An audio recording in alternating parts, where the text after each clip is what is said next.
right. Hey everyone. Again, my name is Samantha Joy.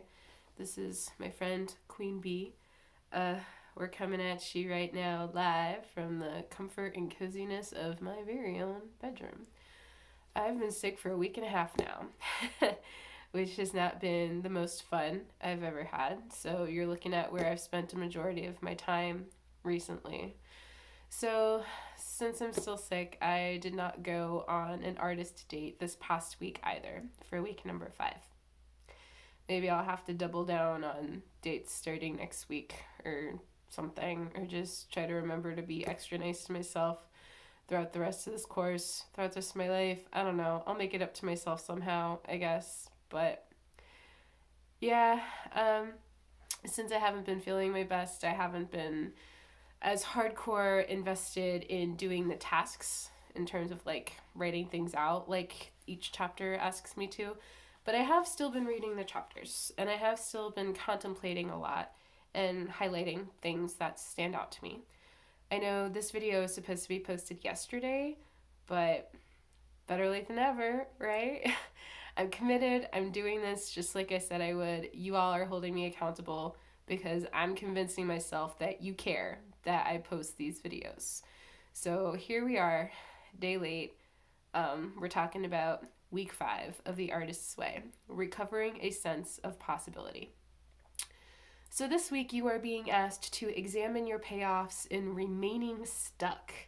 You will explore how you curtail your own possibilities by placing limits on the good you can receive. You will examine the cost of settling for appearing good instead of being authentic. You may find yourself thinking about radical changes, no longer ruling out your growth by making others the cause of your constriction.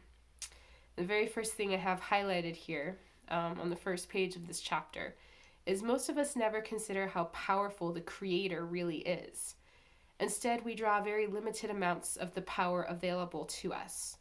We decide how powerful God is for us. We unconsciously set a limit on how much God can give us or help us.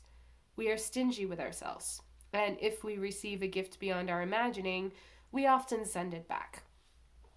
This paragraph stood out to me because it made me think about how growing up we're always told if something seems too good to be true, it probably is. And I kind of like how this is trying to get you in the mind frame that it's okay to have good things happen to you. It's okay to want good things to happen to you and to make good things happen for you, right? Since everyone can draw on the universal supply, we deprive no one with our abundance. I highlighted that because it stood out to me because especially during the pandemic, a lot of people were applying for unemployment. And I was thinking to myself for a while, I don't need to do that because there are people applying for unemployment that need it more than I do. I'll be okay for a little while longer. I'll figure it out. It's not that big a deal. And it took me a while to realize me applying for unemployment isn't going to keep other people from needing unemployment from getting what they need and deserve as well. So don't think that you having good things happen to you and getting things that you want and need is depriving anyone else of their wants and needs. Don't worry about other people, worry about you. Not to say that you're being selfish, because Cameron talks a lot about this in this chapter. We got to let go of the sense that we are being selfish by trying to take care of ourselves. So that stood out to me. It spoke to me a little bit. We must learn to let the flow manifest itself where it will, not where we will it, because you never know where good things are going to come from. You got to be careful to not be so caught up in like trying to get what you want from the source you think you're going to get it from that you miss out on other good things trying to come your way because you're not paying attention to other areas or something, you know? And then this quote from Sophocles out in the corner here says, "Look and you will find it. What is unsought will go undetected." Let's see what else stood out to me from this chapter. Ask yourself bluntly what the next step you are evading is. God will provide. Our job is to listen for how. And then she goes on for a paragraph about the morning pages and why they're such an important part of this process. Because when you're journaling, it's a way of speaking to the universe and asking for and listening for help and guidance and advice in your life, which is an interesting perspective that deserves contemplation. So I highlighted that. And then she's talking about dependence on the creator within is really freedom from all other dependencies.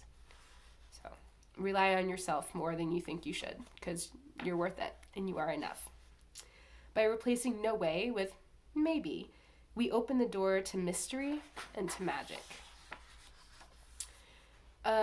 Doing the footwork is necessary. I have seldom seen it pay off in a linear fashion, however. It seems to work more like we shake the apple tree and the universe delivers us oranges. One of the central tasks of creative recovery is learning to accept this generosity. Again, don't return the gift horse. Don't think that something is too good to be true. Don't be too unbelieving, and don't be so focused on one direction that you miss gifts coming at you from other directions, right? That's that saying, when life gives you lemons, make lemonade, or make orange juice and make people wonder how you did it, however that saying goes. Just in general, like when you're given something, you can do whatever you want with it if you're creative enough and you just allow yourself to. And then Cameron talks about the virtue trap and how we tend to believe that we are being selfish if we try to do stuff for ourselves, right? And that's a powerful reason for non-action and keeping ourselves stuck, because we're so busy doing for other people. We want to please our friends, we want to please our colleagues, we want to please our family, and we don't have enough time to try and please ourselves. Or if we did this one thing, it would let down somebody else, so we can't do that. So Cameron just goes on talking about self-destruction and how we don't realize we're being self-destructive to ourselves, but by being caught in this virtue trap, by believing we're being virtuous and good people, by helping and doing for other people. We gotta do for ourselves too, because afraid to appear selfish and you will lose yourself. There's a difference between who you are versus who you appear to be, especially who you appear to be to other people, which I think is an interesting concept to contemplate. She talks about the true self versus this perceived self.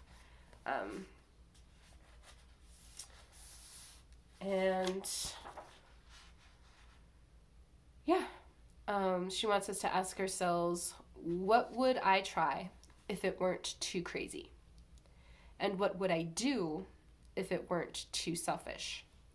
And of course, she wants you to make lists and, consider things, think about your life, what you've been holding out on for yourself, and let yourself believe that you're allowed to have these things, that you're allowed to do these things. You're not being selfish, you're being you, and you're being true to your true self. So, you will do foolish things, but do them with enthusiasm. There is the risk you cannot afford to take, and there's the risk you cannot afford not to take. And there you have it. That is my main takeaways from week 5 of this 12-week journey.